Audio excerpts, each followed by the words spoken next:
Hey everyone, this is Kirk here again at optionalpha.com, and in this video update I'm going to go through all the trades that we made on Thursday, February 2nd. I know I said in the previous video that I didn't know if I was going to be able to make a trading video tonight, but we just got home from the airport and picking up the girls and everything, so I appreciate you guys' patience, but I did want to get this out tonight because we did have some things going on with earnings trades I definitely want to get covered. So I guess a pleasant surprise, hopefully, that we were able to get a trading alert out to you guys, or a video update out to you guys covering today. Before I even begin, I have to encourage a lot of people who are watching this video right now that are not going through the training, are not taking the courses, are not learning and trying to understand by themselves, and they're trying to fly by the seat of their pants. And the reality is that if you're sending an email to me and if you have questions about earnings trades, please do yourself a favor and do me a favor.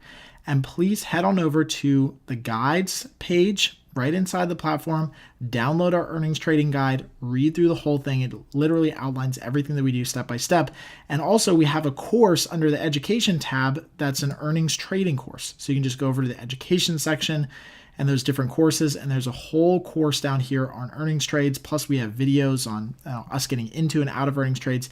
A lot of the questions that we're getting right now are very, very basic, which is fine, but I'm responding to a lot of them, which means I know that people aren't doing the training. And you got to do a little bit of work on yourself, by yourself to do these. And so, of course, we're going to be here to go through these and help you guys out. But look, the whole idea with earnings trades is you make them as close to the end of the day as possible. You close them early the next day. No profit targets. We're not shooting for 25 or 50%. We close the position, win, lose, or draw, unless we can roll for a credit, make an adjustment, right? If it's really going against us, can we roll for a credit? If we can't, we close. And we always trade the weekly contracts if possible, the frontmost weekly contracts. I probably got 30 to 40 emails from people wondering today, what contracts do we trade, right? And could we be a little bit more descriptive in our alerts? Of course, we could try to do that, and I will definitely try to do that for sure. But listen, guys, they're always the frontmost weekly contracts. It never changes from that. Always the frontmost weekly contracts with an earnings trade, because those are the ones that have all the volatility juiced up, premium and implied volatility, the whole deal, right? Okay, so I just want to make those quick comments.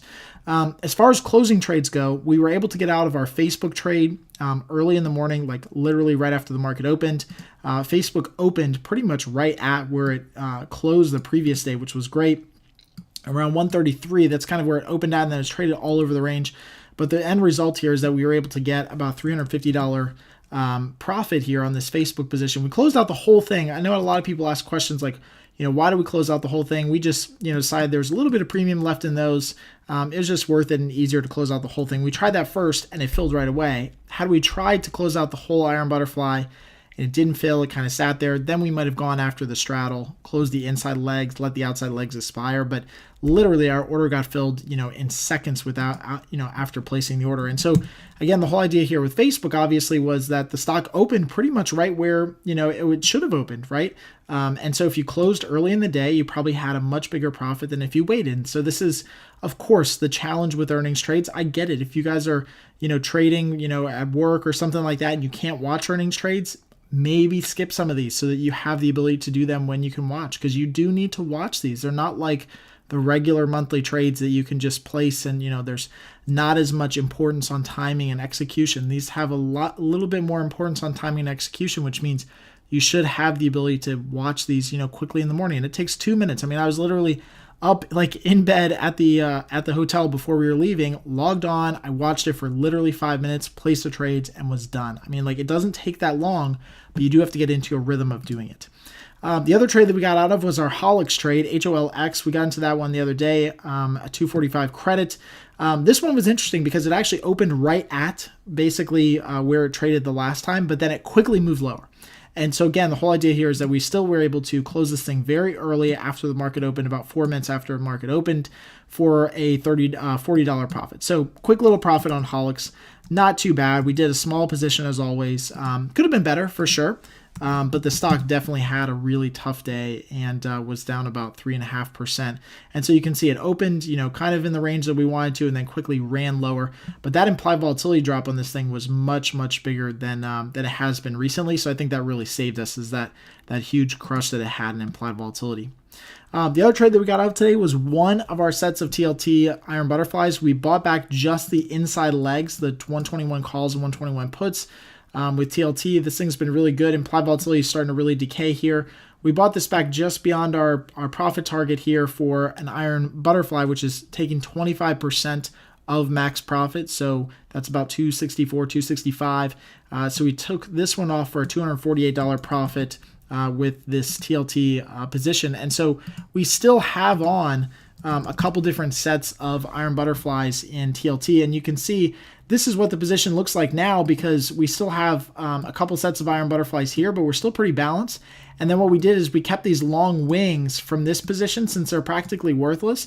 And that acts as really kind of like a hedge against a huge move up or down in bonds between now and expiration. Now, of course, I don't expect that is going to happen. But since those long wings are there and they're worth not even $1 really, we're just going to leave them on, and they can be kind of like long lottery tickets in case the world blows up in the next couple days before February expiration, right? Not that we expect it, but if it does, we'll have some positions there.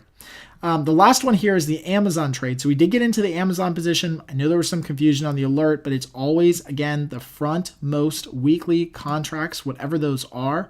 That's what we always try to trade. If that means that they're the monthly contracts because there's no weeklies, then so be it. That's what happened with Holix. There's no weekly contracts, so we trade the front most monthly contract, which has all the implied volatility juice baked in.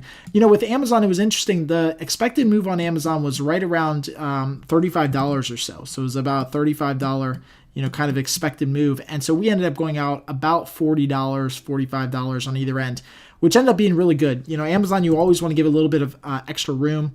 IV was high, but it wasn't insanely high. So it was around the 53rd rank, which, is okay. It's not insanely high. But we ended up doing just a regular iron condor, selling the 885, 890 call spread and the 795, 790 put spread. So again, the whole setup here was when we were looking at pricing for Amazon, and let me just type this in so you guys can see what I'm talking about here. When we were looking at the pricing for Amazon, again, we looked at the expected move, whether you get it from, Thinkorswim. They may have a slightly different calculation than what we have because of implied volatility, but it's about $35, right? And so when Amazon closed the day, it was closing at 340. So all we're trying to do is get outside of that expected move, selling options far down below the money and far above the money, right? So that's literally all we try to do with these earnings trades. So in this case, it's really easy to do with Amazon because they're really liquid across all strikes. I mean, you've got lots of open interest, pretty good volume across all strikes during earnings trades. But with the stock closing at 340, right, all we did was just add or subtract $35 from that to get our expected range. And so from there, then we sell options either right at that point or just beyond that point. And so we decided to go a little bit further out, about $45 out on either end, just to give us a little bit more room for Amazon to move. Now that ended up being really good because now Amazon is trading at about 104, 105 or so after hours. So it's actually trading down big time. Even though it had really great earnings numbers, it wasn't as good as people expect from Amazon now, which is again another freaking testament to the fact that we don't know where a stock is going to go after earnings. You take Amazon and Facebook today, both practically blew it out of the water as far as like top line revenue, profits, etc., but it wasn't growing at the pace that people expect. And so for that reason, both of those stocks ended up trading lower. And so again, that's another reason why we can't skew any of this stuff. I know I had a couple people who skewed this trade higher, and you guys are biting yourselves in the butt by doing that and trying to overthink and oversmart the market. So Amazon's definitely going to open up lower tomorrow. We should see a good drop in implied volatility. As always, we will try to close out this position very, very early in the day. In fact, we'll probably just focus on, if we can, the credit put spread side first. So we'll try to close the whole position. If we can't close that really quickly after the market opens, we'll try to focus on just the put spread side. That's the challenge side. And then we can kind of deal with the call spread side, because if it starts to turn around, it's got to go through a lot of movement to get all the way back up to that call spread in one day. So we'll deal with the most challenge side first if we can't close out the whole position at one point. So hopefully these videos help out. Again, sorry it's a little bit late. If you are getting into these earnings trades, again, please help me help you. I can't stress enough. Please go through our training on earnings trades. It answers so many questions that you guys might have about this, and take it upon yourself to start learning the mechanics of this, right? Like, don't rely on me for every little point. If you have questions, believe me, answer them, like ask them. I will try to get back to them as soon as possible. But You have to learn how to do this yourself. And the only way you do it is to learn the material, go through the training and courses, and then follow the alerts. If that means that you just watch some of these earnings trades come through at first, then so be it, right? Like, do this the right way. So as always, hopefully you guys enjoy these videos. If you have any comments or questions, please ask them in the comment section right below. Do not email me. It just helps me with customer support. Ask them in the section right below. And until next time, happy trading.